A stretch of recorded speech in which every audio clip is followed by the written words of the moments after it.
La obra se llama 10.852, es un espectáculo de circo feminista y que habla sobre los roles de masculinidad que giran alrededor de la autoridad y de la violencia. Todo eso desde el cuerpo circense, por eso es circo, y bueno, también apoyado con mucho texto, con música en directo.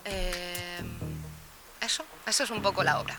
Como lo siento personalmente, que la obra también es un emplazamiento a nosotros como hombres a cuestionar cómo hemos aprendido justamente a ser hombres, ¿no? Cómo hemos llevado distintos roles de poder, como dice Julia, a lo largo de la historia grande, de la gran historia, y también dentro de nuestras historias personales. Se van a encontrar un espectáculo, ¿no?, que es multidisciplinar, en el que van a ver muchas partes de acrobacia y movimientos, así como otras disciplinas de circo, como pueden ser el lanzamiento de cuchillos o los portes acrobáticos, mezclados con el texto, el cual también se mezcla en muchas ocasiones con el mismo movimiento así más acrobático.